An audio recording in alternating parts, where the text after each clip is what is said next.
Okay, great. Hi, I am going to just pop the mutes on mic, the mic's on mute, I always say that. Okay. All right.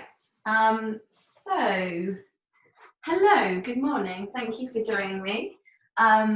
So you'll notice I've got a new little friend here today. I thought I'd change up the scenery a bit. The old one, the chair was getting a bit boring, so this is a bit more fun and tropical. So today I've got my laptop with me because I've made some notes. So if you see me looking down all the time, then I am looking at my notes to try and stop myself from waffling too much in a different direction. So as we know, in these sessions we were looking at the chakras, and last week we finished our chakra journey. We arrived at the brow chakra, and as I mentioned, there is in fact one more chakra, which is the crown chakra, which floats above the head. We didn't discuss this in our series because we were linking the physical chakras to our classes, our yoga classes. But just to finish on, there is this final crown chakra, which is the final link between our actual world and the spiritual world, and it stands for enlightenment or liberation, if you like. So today we found ourselves at a brand new exciting topic. It's a very big topic because I'm going to be talking a little bit about yoga in terms of where it came from as a method, but I'm just going to pick a very tiny chunk to begin with of what is actually probably the most important part of yoga. So I'm going to talk a little bit about that, and then we're going to move on to experiment with an ancient Tibetan meditation method called Tonglen, which I'm going to explain what that's all about as we move along. So just get yourself nice and comfortable. I'm going to just have a sort of 10-15 minute chat, and then we'll move on to the meditation. So the topic of today's session is called the Yamas. Now the Yamas are known as yogic moral codes. So to begin to put this into context, first of all, I'm just going to give a very brief introduction into yoga and its history. So first things first to note is yoga is not a religion. Many people think that yoga is religious, and it's not. Yoga is in fact a science. But yoga did begin in ancient India and so has very firm roots in Hinduism, but it is not in fact a religious practice. So that's the first thing to clear up. And then the second thing, we know that yoga was born in India, but it is so old that in fact we don't even know when it first began. So there's very ancient, you may have heard of them, there's very ancient literature. It's actually the oldest literature in the world, the book of the Vedas. So it's called the Rig Veda, and this is the oldest book in the entire world. And before the Vedas were committed to paper, before it was recorded, it was passed on through word of mouth, through generations and generations. And it is believed that yoga is mentioned in this word of mouth from literally thousands and thousands of years ago. But it was first recorded in the Vedas between 1500 and 1000 BCE. So this is the first known mention of yoga, but it is believed that it actually existed before that. So really, really old. But the first person to actually make clear sense of yoga and to record it on paper as a method, if you like, was a man called Patanjali. And he did so 2,000 years ago, so an Indian man. 2,000 years ago, he wrote what's known as the Sutras of Yoga, so the method of yoga, and he also compiled something that we know today as the 8 limbs of yoga. So the 8 limbs of yoga, if you like, are the 8 stages or processes of yoga. So it's known as like a map of these stages to be learned and practiced in order, with the first stage being the most important stage. And then the ultimate goal is to meet something known as samadhi, or you could refer to it as liberation or freedom from suffering as we know it on as humans. So there's many beautiful stages in this process. We've got 8 processes to reach this final goal of samadhi, or liberation, or freedom. Now, what we know as yoga, what we say as yoga today in the West, is actually just one of these 8 limbs. And it's one of the 8 limbs called asana. So asana basically means physical poses or movements. So even though this asana on its own as one of the limbs has many, like I said, many benefits, each of the stages have incredible benefits, it is in fact just one stage. So the movement, the stretching is just one stage in many. And it's one of the stages that's not classed as of highest importance. So meditation is classed as of higher importance in yoga, in fact, when we look at yoga as the bigger picture, the full picture.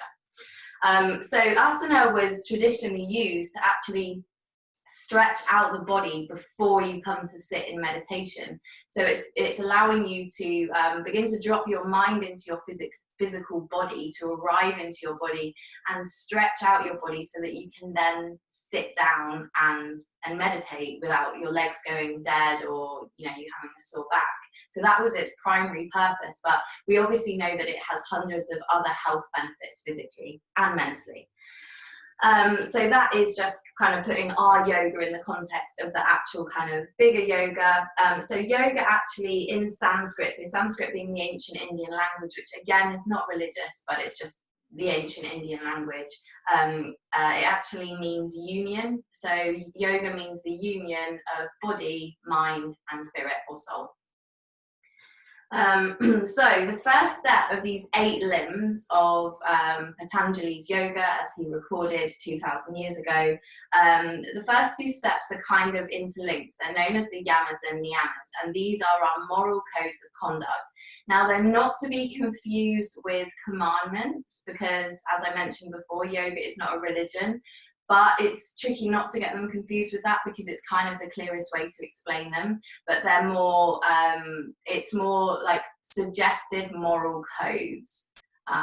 So we're not bringing in, the kind of like intense fear factor that you might see potentially in other religions. It's more of a kind of moral, ethical suggestion.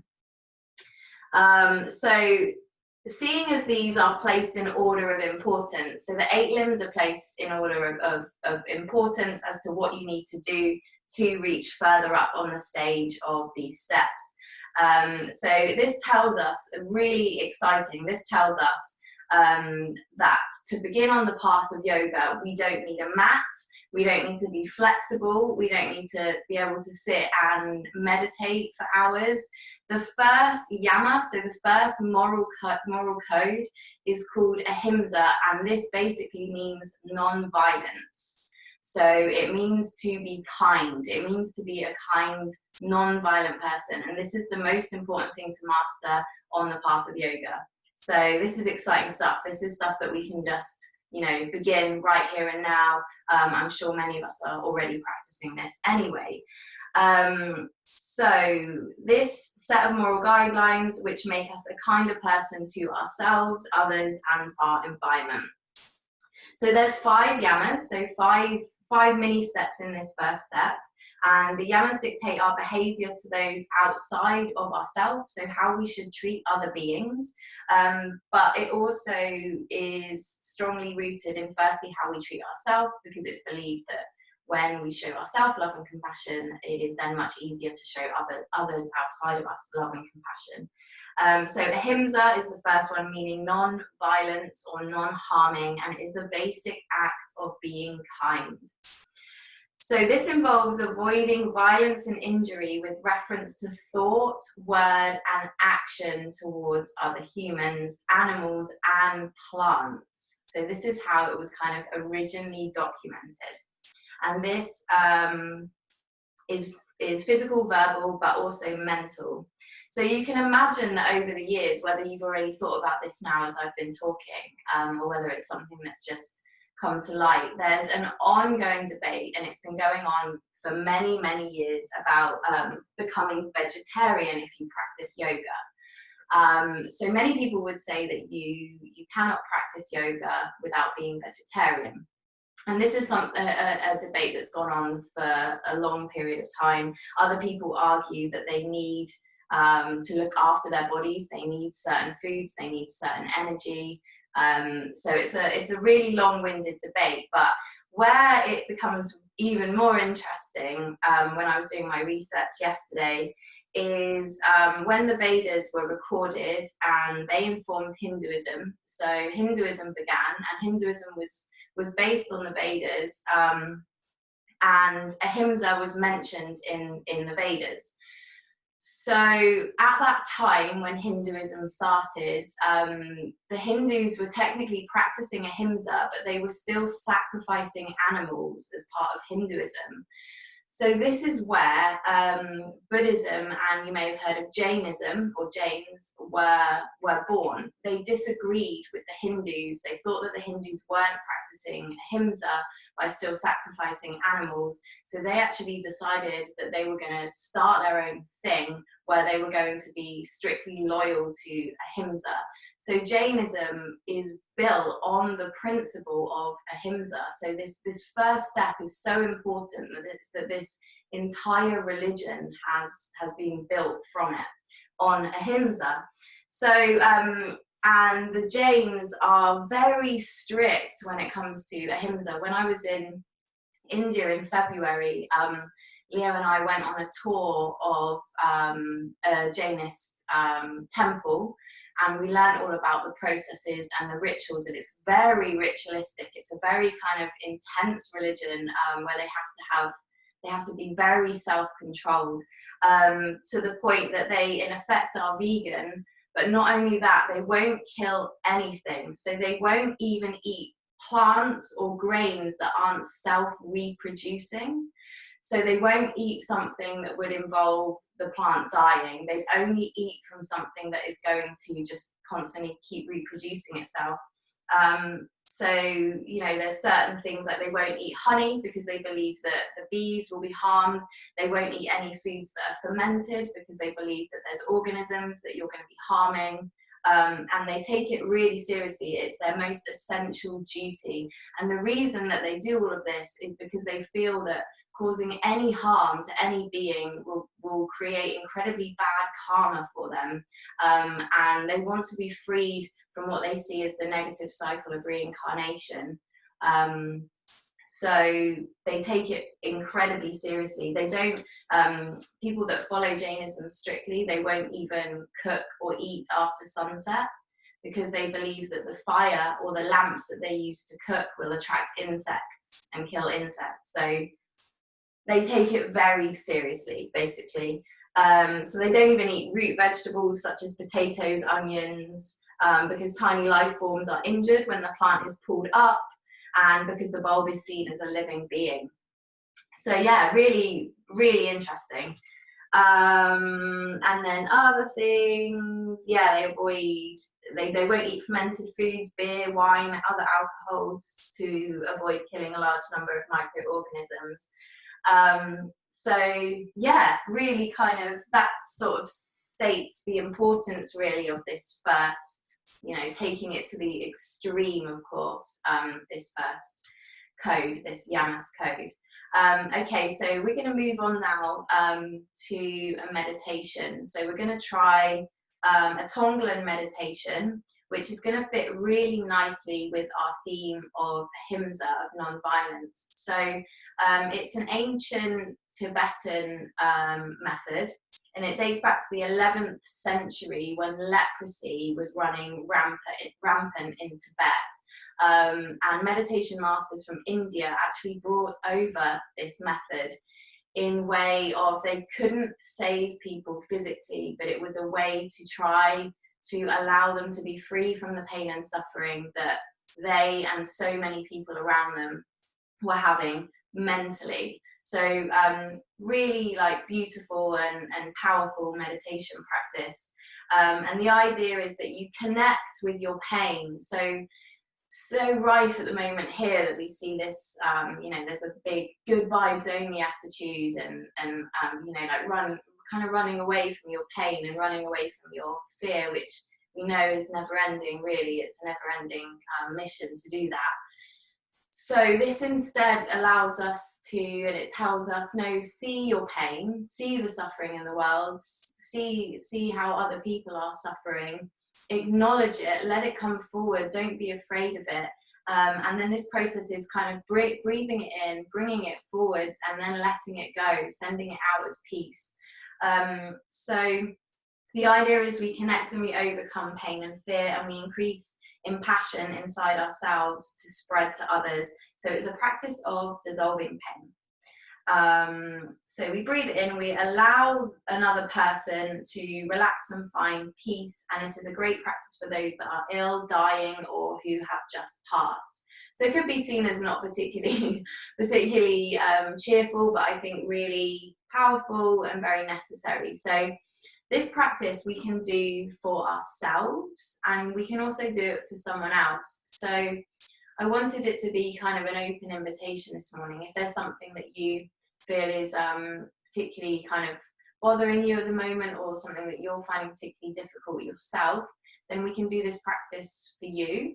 I mean, of course, in the future, when times arrive, you can do it for yourself, but also it's traditionally known to do it for someone else. So someone that you might know right now. Preferably we'll begin with someone that is relatively close to us. So we'll start with someone that we know, or we know quite well, that is struggling with something that's particularly quite painful. So I will guide us through it as we do it. So firstly, just if you need to, as we've been sitting down for a little while, if you want to just get up and stretch your legs, and just prepare your space for sitting.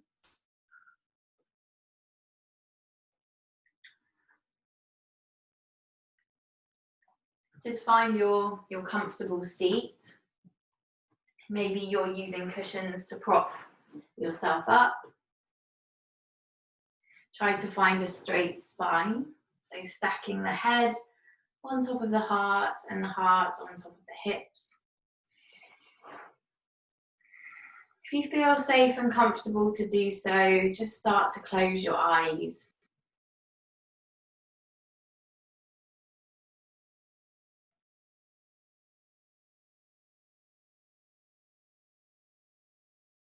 Take a moment to just feel the room around you, feel your arrival into your space.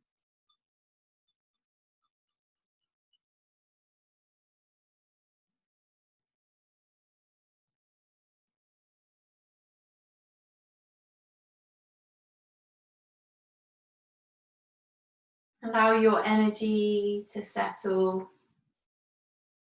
Plant yourself in the here and now. So if you can, just placing to one side anything that's been running through your brain this morning, things to do, things to sort out. It'll all be there at the end of this session. But for now, if we can, let's just detach ourselves from that.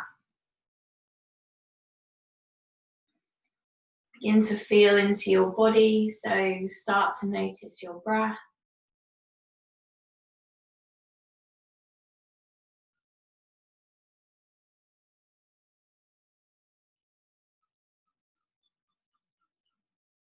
Where can you feel the breath today in your body? Where does it feel most prominent? If you feel like perhaps it's quite high in your chest or in your throat, maybe you feel perhaps a little bit anxious today, can you begin to instead breathe from lower down, taking fuller breaths? So filling up your belly, filling up your chest, and then releasing all the way out. So just elongating the breath a bit.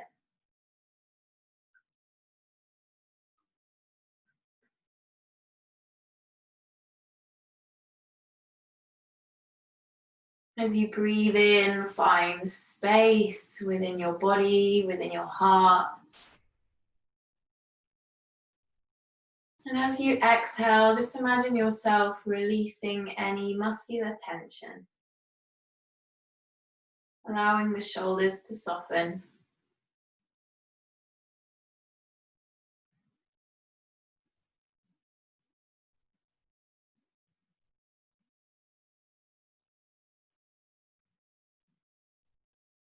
Become aware of the little pauses at the top of your inhale before you exhale, and at the bottom of your exhale before you inhale.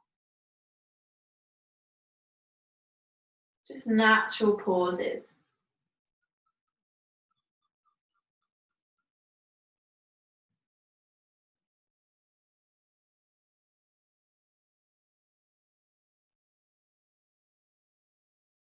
No need to force yourself to calm down just by following the breath. Body and mind will begin to calm down all on its own.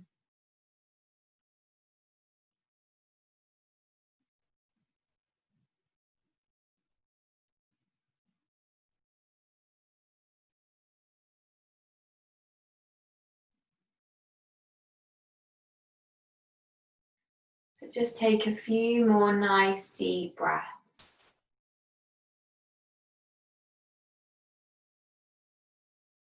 Know that you are grounded, you are safe here. It's okay to relax and feel calm.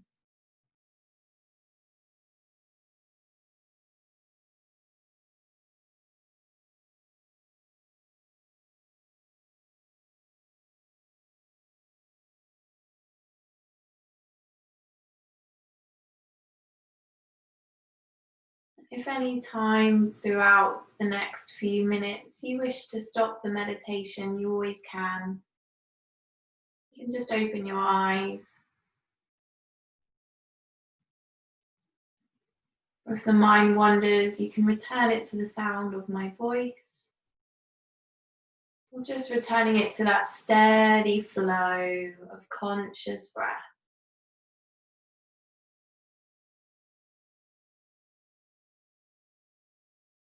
So imagine someone now that you want to help. Perhaps it's a friend or a loved one, or it could be yourself. And begin to focus intently on this person and on their struggle, firstly.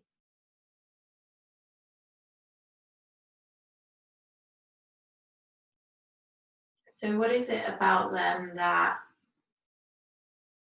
is in pain right now?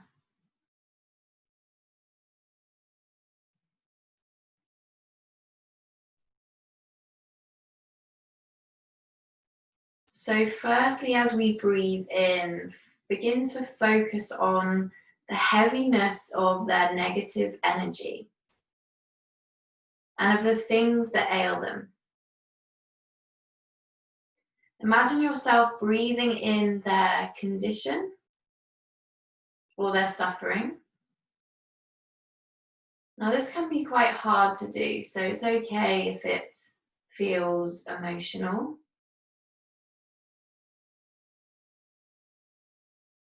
And as you do this, picture that you're breathing in their pain so that you can remove it from their bodies or their minds, giving them room for comfort, healing, and positivity. So just a few more breaths of really embodying and bringing forward and breathing into that suffering, breathing into that pain, allowing it to be acknowledged.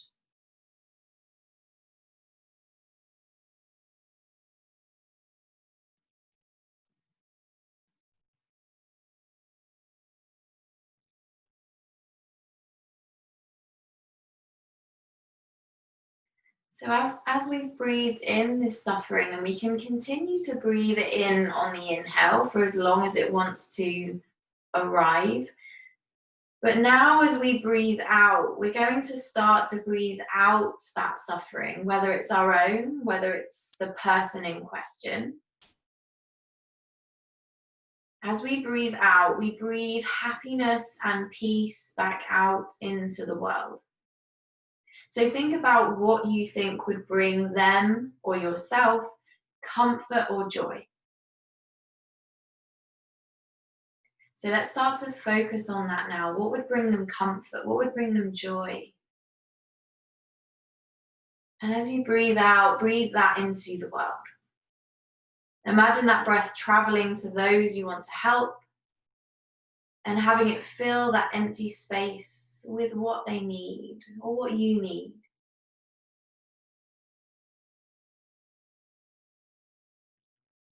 So just continuing to repeat this process, this practice of breathing in pain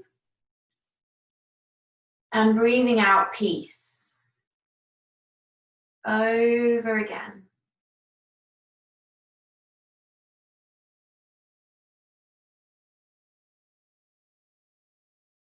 Almost the process of transforming that pain. Letting it be seen, letting it be breathed into, felt into.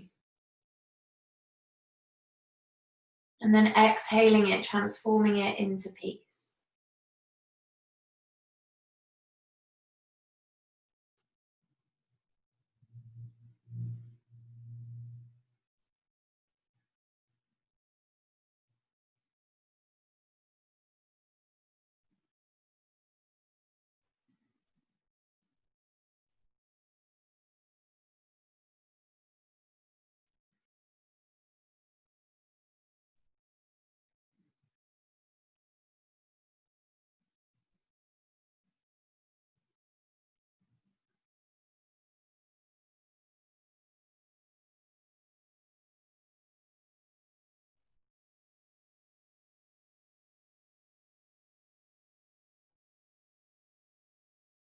So this is a practice we can do as much as we like, and sometimes we like to spend more time on it. If there's more and more feelings that start to swell and come up for us, we just keep going, transforming these feelings, this suffering, into peace.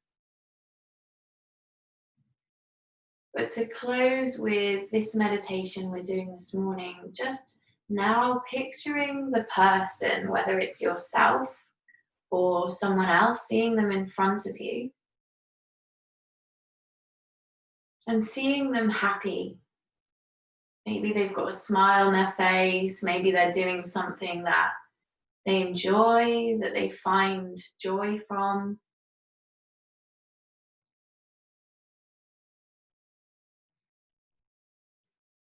They feel light, they feel free, they're warm.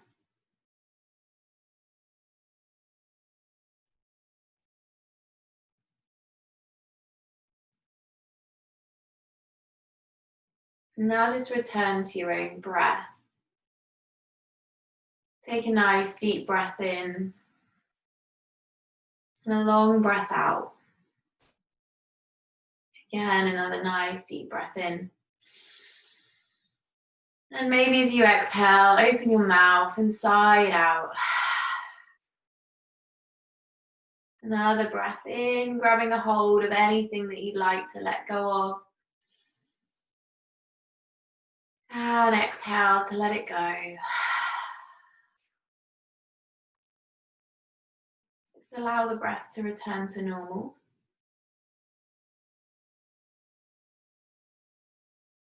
Slowly bring the hands together at your heart.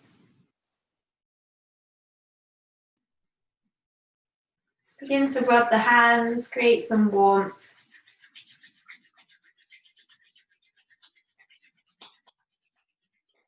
Place them over the eyes. Blink open the eyes into the darkness. Begin to adjust to the light around you. Spread through the fingertips.